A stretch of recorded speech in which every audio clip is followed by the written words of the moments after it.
you recently, I'm going to take you into something that has to do with another of your predecessors, and you wrote about JC Bose quite recently in a paper that was published by the government. And you've been, I absolutely loved reading that. I think it's a very readable sort of paper. I think, viewers listening to you right now, knowing your passion for the subject, might be a little concerned that it involves quantum physics. However, JC Bose's contributions to Indian science, and we will go to the philosophical aspect that was never divorced from our scientific, pursuit previously in Indian scientific systems. I'd love for you to discuss what prompted you to write particularly about Acharya Bose, and what, how do you see some of his contributions still making their presence felt today? Yeah, absolutely. Thanks for that. I think that's a very important question on multiple fronts, and I'll try to address those various fronts from an approach which goes, from first principles, from the way I kind of went ahead into it. So back in, as a student in India, I mean, having, learned physics and sciences in India itself, one of the very enigmatic figures and things that happened both relate to JC Bose, and I'll come to that shortly. When I was in high school back here in India, I was very lucky to have a small peer group, essentially, which was very interested in, physics at the frontiers of physics research in the world today. When was this? Yeah, this was in Montrose in Delhi. And I was very lucky, as I said, because we were very disillusioned with some of the things in terms of the regular teaching. I don't want to kind of be very critical, but, it did not give us that kind of a space as well. But we are among our friends group, essentially, we used to talk about black holes and quantum mechanics, although we didn't understand much, but at that age, but we were very fascinated by it. So anyway, in that we often looked at the idea of radio waves and microwaves, ultraviolet light, essentially, right? And the whole idea of electromagnetic radiation and so on. And many of your viewers may know that JC Bose, there was a very unfortunate thing that happened, which was to do with, and that enigmatic thing that I was mentioning about, is that he did develop one of the first technologies to kind of manipulate and generate radio wave, in a coherent manner, which was called the radio coherer, essentially. Yes. And he was one of the first pioneers, in fact, the father of radio technology, waves, as you may put it. Mm-hmm. And I'm still a little confused because I have tried to look at what was his thinking. He hasn't quite mentioned it in any of his diaries and so on. But I'll come to the systemic, barriers that he faced. It could be because of that as well. So he did not quite publish it, or did not quite claim it in the scientific manner as we do in today's world. We usually write a paper, we file a patent, or do something of the kind. He did give a demonstration in the Royal Society of London, and thereafter that technology, the radio coherer technology, was utilized by various others, including Marconi. The Italian physicist. And we know Marconi as the person who gave us radio in the form we know it. So it was a very sad thing that happened, which was that he did not quite get the recognition he should have got. And as a person, as a student who was being bred in this Indian scientific kind of community, in the ambience of Indian science, it always used to kind of, come across as something very odd and sad, essentially, and tragic almost, that, somebody who has done something that big was not recognized to the limit that he should have, to the extent that he should have. Thereafter, when I went to Cambridge, I was affiliated to Christ College, which was founded back in 1505. Had various people. Darwin was one of the alumnus of Christ College. Also, Keats was, I think, also alumnus of Christ College. But your viewers will be very happy to know, and very kind of, it's quite an achievement in itself. Along with Darwin, the only other statue that is there in Christ College today is that of JC Bose, who was also an alumnus of Christ College, right? So he made that much of a mark, and people in the West, in Cambridge as well, recognize that. So while being there, I mean, I kind of got to reading a little more about his works and, what he had done at a greater detail, essentially. There was a blog that we used to run, Criants, which is Christ science. Doesn't quite sound very dramatically, almost like crying for science or something like that. But it's Christ science, essentially science. And for that, I had written a long piece on the polymath that JC Bose was, and so on. And thereafter, in my doctoral, research period, as well as later on, I was closely associated with Ramakrishna Mission. And that is where there is a very comprehensive way in which I started looking at JC Bose's work, right? Because the way in which JC Bose went about with it, and I would just like to give a bit of tidbit to the viewer to equip them with understanding this aspect, is to do with the sentience of reality, as he put it.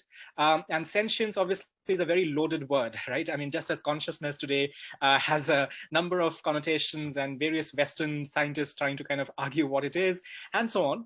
But to put it very simply, I would say a certain response function, a way in which, manner in which there is a certain reception of, let's say, a stimulus, a signal, a certain, let's say, processing with inverted commas, and then a certain response as such. And so he was interested in going from a slightly biological aspect towards more abstract kind of, ideas. So he did look at the plant responses, for instance, which many of your viewers may know about. He also tried to look at fatigue in metals when they are funny distorted. part is, Mrittunjoy, I'd just like to add here, the reason we know about the plant experiments is not because it was mentioned in science. It was mentioned in literature, in Hindi literature and English literature. That's how confused the system is currently. The strange bit is, for us, it seems to be decoupled, or it seems to be, distinct and decoupled in the manner it is. But it was not for him. I mean, when you look at the way in which he was interacting, the way in which he was looking at his science, which is what I actually admire the most about the way he undertook science itself, is that it was a pursuit of truth, right? And this is exactly how I take it. In fact, for me, even spirituality or religion and various aspects thereof are also a certain different dimension of the pursuit of truth. And I think that is exactly somewhat the manner in which JC Bose took it, because he did have interactions with Swami Vivekananda. And I think that is where the important milestone in his journey comes in. Not quite Swami Vivekananda, but his disciple, Sister Nivedita. And Sister Nivedita and JC Bose were very close. They interacted on a number of points related to physics, metaphysics, philosophy, and these dimensions of how sentience and consciousness could possibly pervade all of reality. And in doing this, JC Bose went against what was the grain of thought in Western science, in Western the way of thinking itself, because as you and your viewers may know, there is a certain reductionist approach in Western science as we know it. There was a phase in which they were not quite reductionist to that extent, but modern science, at least from Newton's era and beyond that, has been on how to deconstruct the larger behaviors of physical systems to the behavior of the constituents thereof, essentially, of those systems, and kind of looking at the combinations and the manner in which they collectively work. But can I stop India, just because you mentioned the Western sciences not being so deconstructive in their approach to sectionist. I don't know if that's a word, but basically reductive in their way of pursuing sciences. Can you give us a sort of example where this was true at some point? I know the Newton's story of being hit by an apple was an experiential one, but it's been debunked several times. I mean, there are notes where he says it's a derivative. Well, the story itself, though, it's funny because in Cambridge we have that tree. Well, not that tree, but there is a. This apparently happened in Lincolnshire in the UK, where I think that was his place of origin, and he had gone for a holiday, and God alone knows what happened there. But the story is that he was, the apple hit him and so on. And there is a whole tour, of Trinity College, which has an offspring of that tree on the grounds of Trinity College and so on. Anyway, yes, I mean, Newton's theory has been debunked with a caveat. In certain regimes, it does work. In certain others, Einstein's gravity is what we kind of go with essentially No, today. sorry, I meant Newton's story. I think Newton's theory will be a little too much detail for now. However, so an example apart from that one. Yeah, I'll just address your point. Yeah, so I will go with something which the Cambridge boffins, the Cambridge luminaries back in the 19th century were engaging with, was to do with the idea of what is an atom, right? And how does the basic unit of matter essentially behave, what happens, and so on.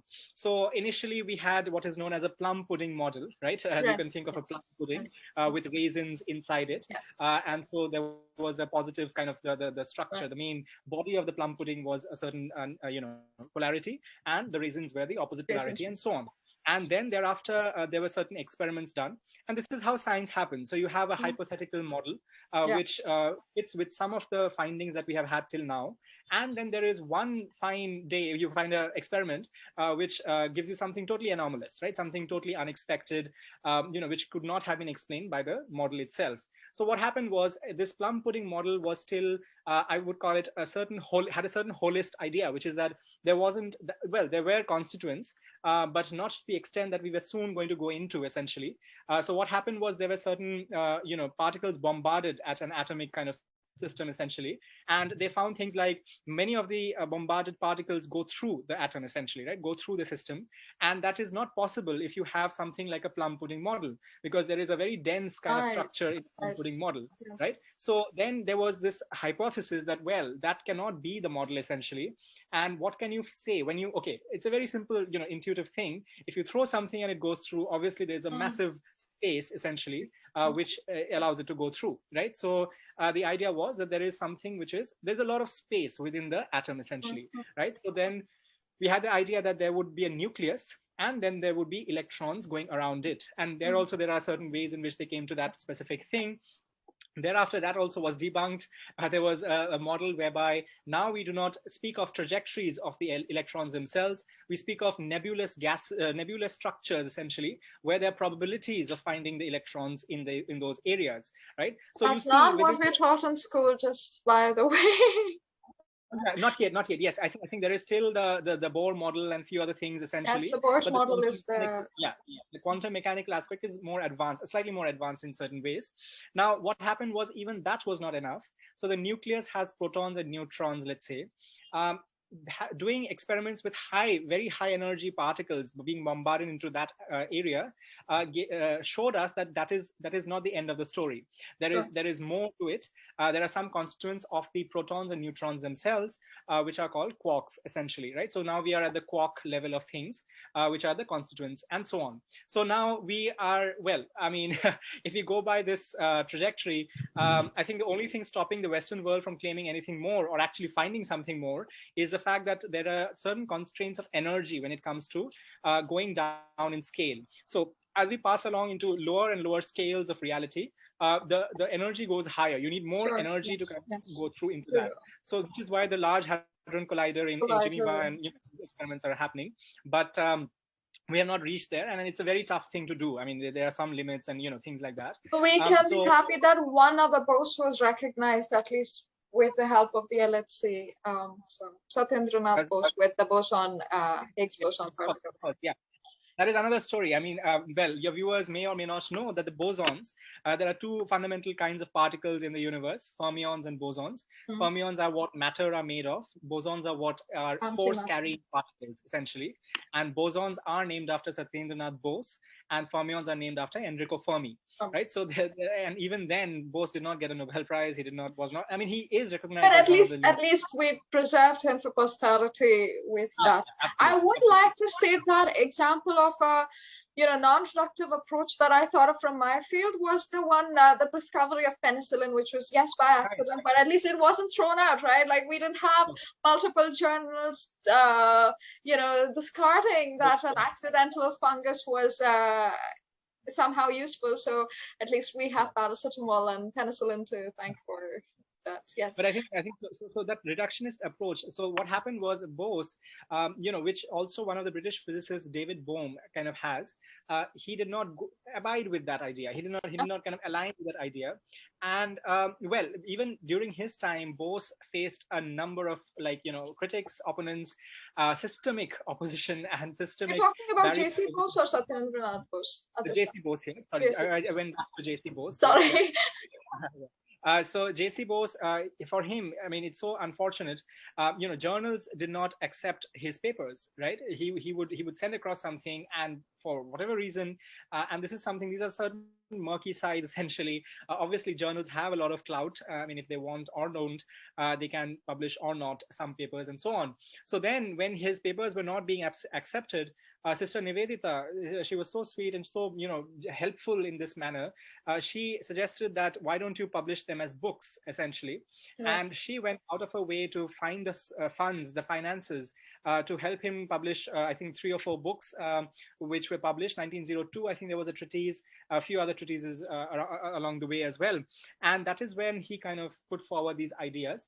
And the way in which he kind of put up a revolutionary front, and that is exactly what my paper that was published recently by the government speaks of, that it was a revolutionary stance against the Occidental hegemony when it comes to scientific thought and scientific, science itself, essentially, right? And that is slowly something which people are warming up to.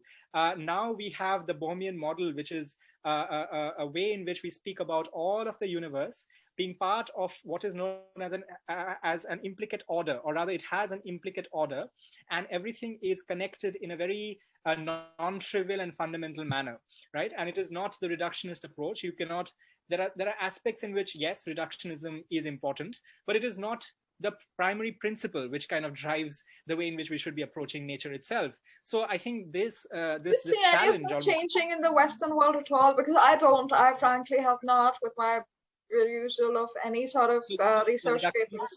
Do you see any of that changing? Because I know that prior to this, it wasn't merely Indian sciences. Of course, Indian sciences were at the forefront of ensuring that, say, philosophical thought, spirituality, and all of those were not the divorced from sciences, as I mentioned before, but in the Western sphere of thought as well, it was not completely,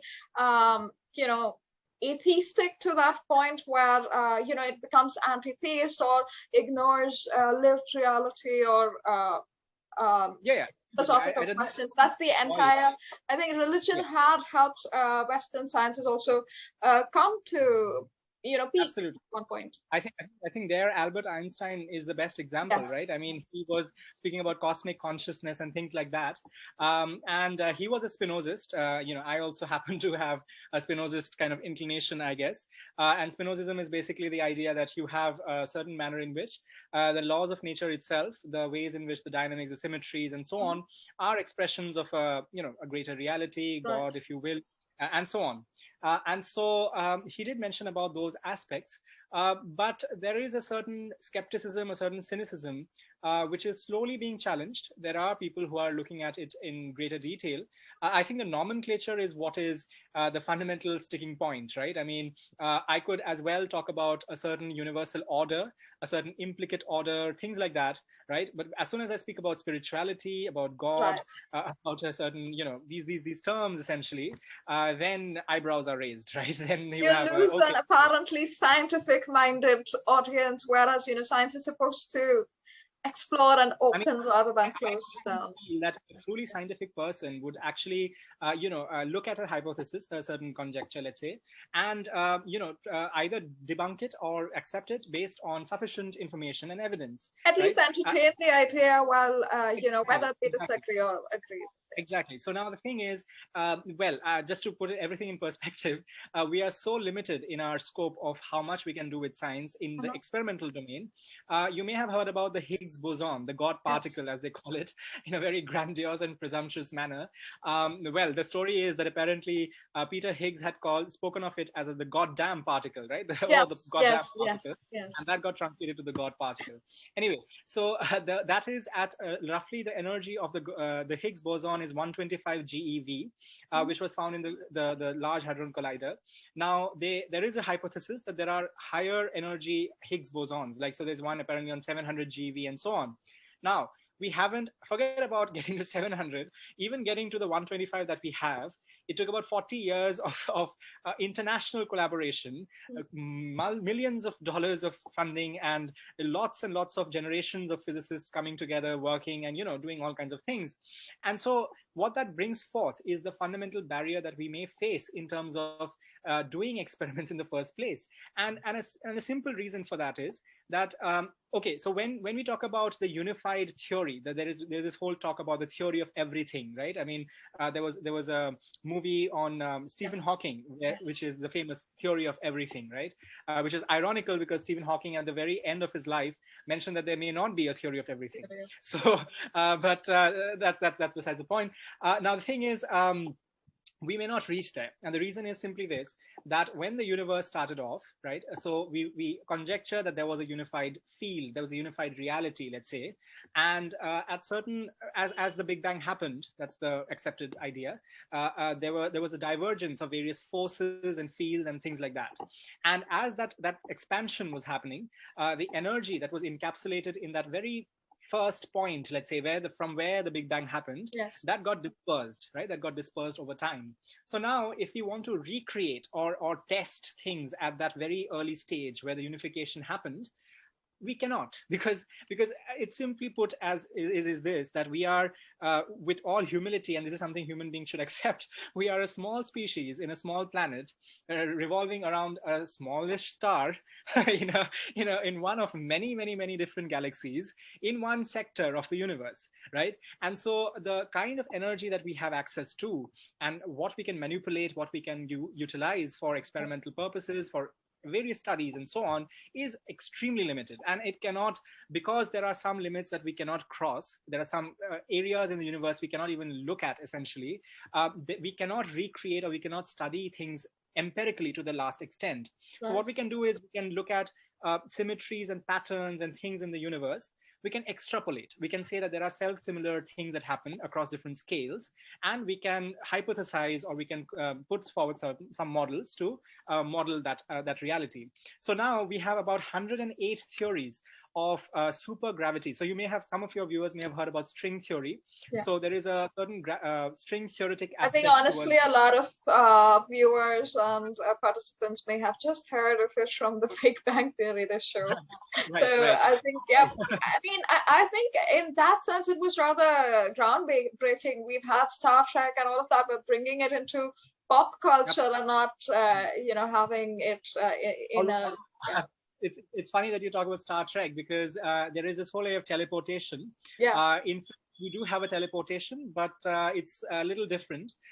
We do not quite teleport an object from one place to the other, but we rather deconstruct a certain system. Reconstruct. Yeah, so I think philosophically, I've wondered about its correlation with, Theseus's ship and that sort of, whether, if every part is replaced, would you still be the same person? Yeah. Yeah. That, so there is but it's consciousness itself. If I were to do that with a human being, am I recreating the human being, or am I just making a copy of it and unfortunately deconstructing the original piece? Yeah, no, that understanding that sort of broke my heart, because I'm a diehard Star Trek fan. Assumed that at some point, that could be possible, but then, yeah. However, we've had an absolutely fascinating discussion so far, and I want you back on this channel very soon, because there's just so much to go through, right? But I don't want to leave you without you touching upon your philosophical guiding force, so to speak. You've spoken about Turiyavaad, written about it, and would you just explain to the viewers why it's helped you so much and what you mean by it? Yeah. So I think, so when you are going into science, for that matter, I mean, one of the things that I think I briefly touched upon, but not beyond a point, is that of the applicability of different theoretical models or different laws, the ways in which we conceive of formulas and laws and things like that, to describe a certain reality that we see, right? So we can have, let's say, as I was mentioning, there is this whole 108 theories of string theory and gravity, supergravity as we call it, 108 of them, right? So 108 of them describe reality sufficiently well in certain regimes of nature, essentially, right? So that perspective, that insight led me to naturally think of looking at it in a much more abstract and much more broader sense, in the sense that when we talk about constructs, right, these are at the end of the day, these are constructs of human beings. We're trying to kind of rationalize, we're trying to explain it in something which are relatable to us. They are redundant up to a certain extent at certain points in time, right? So what do I mean by that? That there are a multiplicity of different models, there are a multiplicity of constructs which could potentially address or fit in for a certain, let's say, reality. Now, that being brought into politics would translate, or society in general, would translate to this idea that there is a certain non-absoluteness to the constructs themselves, which is intuitive, which we all kind of relate to and understand to a certain extent. But in a highly polarized world as we live in today, a world where we have a certain predilection towards going towards some constructs as almost as absolutes, right? Where there are passionate and rhetorical, defenses and counter defenses and conflict and so much of tussle and turmoil, essentially, right? This whole idea of liberating oneself from that absoluteness is very, very important, right? So for me, Turiyavaad is basically the most non-partial kind of, approach towards truth itself, towards what works and what should work for society, for the betterment of society. And obviously, a big element of that is to do with evidence-based policy making, to look at a certain way in which we have a resource pool which looks at what is the ground reality as it stands. I think one of the economic models that, Abhijit Banerjee, I think he was also looking at some of these evidential ways of looking at, economics of various parts of the world. And so that brought into the mold of politics would be that we do not have a certain dogmatic approach when it comes towards a certain policy framework. We look at it in a calibrative manner. We look at it in an adaptive manner to suit and understand what is the reality as it Just to sort of exemplify your point there, I've heard Sanjeev Sanyal, our principal economic advisor, make the exact same argument that everything is probabilistic, and the chaos theory that he works with ensures that we need to be calibrative in our approach. We can't just have a one-size-fits-all when it comes to economic policies. And I think to some extent, and I think the scale of the country, the scale of the population at this time is so large that to measure the impact of such policies is not going to be the easiest. Which also brings me to another, factor. When we discuss data-based, evidence-based policy making, we lack data. The basic thing is that as a country, we lack data. We are dependent on, so often we're dependent on foreign, corporates or think tanks like the Pew Research Survey and all of that to come and give us what should be our data, right? So we lack the data. Yeah, and I think that touches upon actually a more fundamental point, which is to do with information and education of the electorate itself, of course. The policymakers and electorate itself. And I think, democracy does not work in vacuum. In a vacuum, it works when you have all the elements who constitute it informed, aware, equipped with the requisite kind of know-how, the requisite kind of understanding and the nuances. And now that is much easier said than done, of course. But I think the basic thing that I was looking at in one of my articles, and just I was thinking about it, was to do with the collaborative governance model, especially the collaborative e-governance models, which have looked at a hybrid of representative and direct democracies. Now, again, that is tough because technology itself is, it is fairly ubiquitous now with the geo revolution and so on.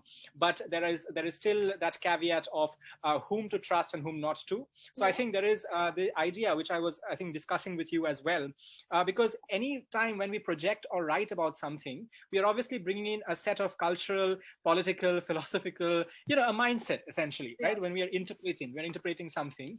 Now, what does Turiyavaad look at? It looks at this idea that you can put forward whatever you have to, because at the end of the day, data can have various nuances, and you can make a number of things with data. As I was saying, there's a whole redundancy of models you can make of it, and you have to select one. You cannot be on the very ambiguous side of things. Okay, this works and this works, but this also works, right? That is just not how policy works. You obviously have to pick and choose. But the manner in which we come towards it, approach it essentially, has to account for the possibility and the direct recognition of the various other possibilities and options as well. The nuance, the comprehensiveness is important in the thinking, right? Obviously, when you are acting on something, on any policy matter, you have to take a decision, right? You have to go with something that works or not, right? But we do not have a dogmatic approach to it. And more importantly, when we're informing and when we're having the dialogue, when we're having the consultation, there is this multiplicity which is recognized and actively promoted, even in fact informed to the people as much as we can. A simple example would be if the government looks at various telecommunication based correspondence with the citizens, right? We have messages and we have various things that come through calls from the state government and so on. If you have a certain issue, let's say, right, you do present something, and then you could also have some, let's say, as blasphemous or as crazy as it may sound, but contrasting, absolutely contradicting kind of aspects, right, with the requisite information and data and what is being put forth by the other side, and not quite pushing it to the side in terms of, being like, okay, that's just ridiculous, right? I mean, yes, it is probably ridiculous if you, okay, and there also the mediator is very important. There are some things which cannot be promoted, right? There are fake news, for instance, right? There are things which are just absolutely, crazy in the way they are conceived. Obviously, I'm not saying that everything should be entertained, but a healthy multiplicity, a healthy, an entire multiplicity of thought and opinion should be looked at. So much on binaries at this time that, evidence is discarded or evidence is available to suit or validate a particular perspective only. So I've kind of examined that in a couple of articles, as well as in my last video with, Gokul Sarni when discussing international relations.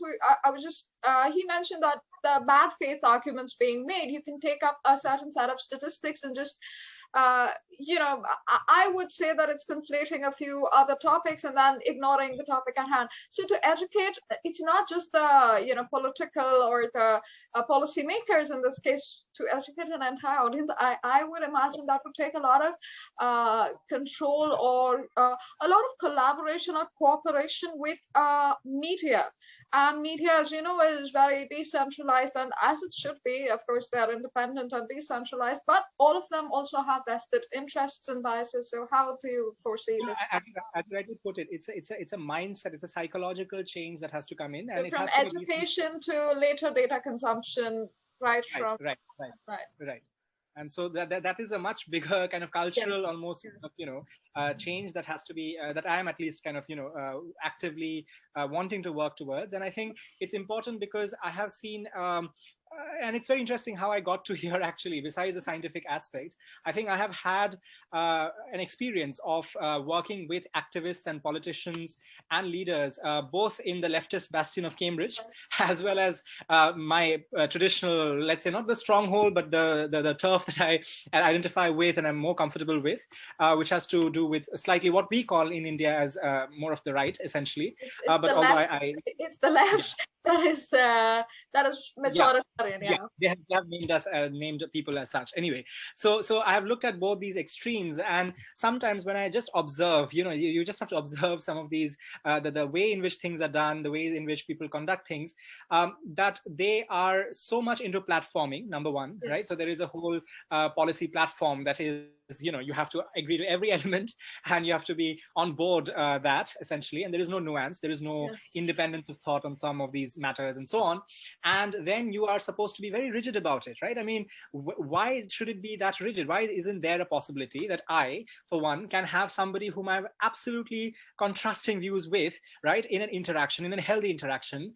We agree to disagree on it, right, on certain matters, and that's fine. That's totally fine, right? You don't have to be an endorser of everybody you speak to. I think language comes into play a lot. We've become so focused on rhetoric and on rhetoric is good, right? It has that ethos as well as logos. And all of that has been discarded for the pathos aspect of it. And that rhetoric being amplified does create a lot of bad faith arguments in that sense. So I really appreciate that view of nuance, and I think education does play a major role. So I think big thing about it, and I do see it as a spiritual, aspiration as well, because if you were to dissolve your ego, right? If you were to dissolve the aspect of your being the primary mover of things, let's say, right, in the Indic and Vedantic idea, then you have that space for being, more receptive to the various, disparate views, to the multiplicity out there, right? And in Swami Vivekananda and also Ramakrishna, Ramakrishna Paramhans mentioned that, there are 1,000 ways to 1,000 truths. Right? It is so paradoxical. What do you mean by 1,000 truths, and what do you mean by 1,000 ways? But that is, I think he would be currently crucified or otherwise killed by the current right or so-called right or bhakts or whatever, trads and all of that. He's somebody who actually pursued Islam and Christianity as ways to find the truth. So there's no way he would be alive. The trads are not very happy with. They feel that he was appeasing some of the I'm sure. and so on. It does require a very individualistic approach to thinking and focus on first principle. And I think the way we learn, we don't have an approach to even, an imagination of first principles when we are so based on precedents and existing data points. How do we think independently?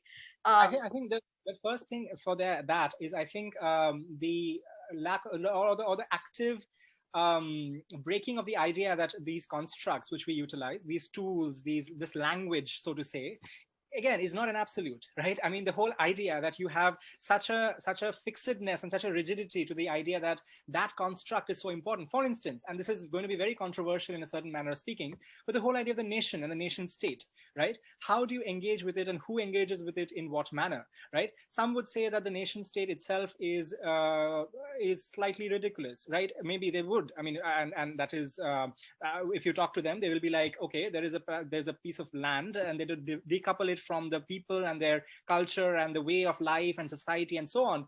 And they're like, why does a village on this side of the border and that side of the border, which has had such close interactions and cultural kind of similarities, have to be on different sides of the nation state borders, right? Things like that. And then there would be others like myself, and I'm sure you as well, who relate to it in a much more organic and a much more kind of, a human-based approach of what the nation state is. In fact, I believe that, nationalism itself is cultural, if not spiritual, in its manner of coming around. We have the concept of the Karma Bhumi anyway, right? I mean, see, the simple idea as I see nationhood is that you can impact only a certain number of people and a certain number of lives at a particular point, and the nation is probably, yes, everybody can argue that the world is now global. It's not true, though. There's no way that somebody sitting in the US is going to truly understand what a person who is struggling for water in a currently desertified state of India is going to go through. And instead of being focused on that, we will have Instagram influencers or somebody talking about, the Black Lives Matter, because it's easier to virtue signal than to actually impact.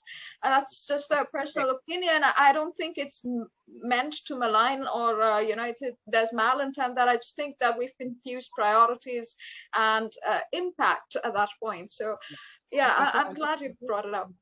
Centralization, context and decentralization, right? And the fact that there are different realities and settings, essentially, right? And you cannot be preaching a universal preaching and have one suit fits all kind of a Well, it's been an absolutely fascinating discussion. I am so tempted to just, continue this conversation, but I will probably keep you for another month, and I look forward to having you on the channel very soon again. Thank you so much for your very in-depth analysis. Actually, I really appreciate the approach coming from independent thinking.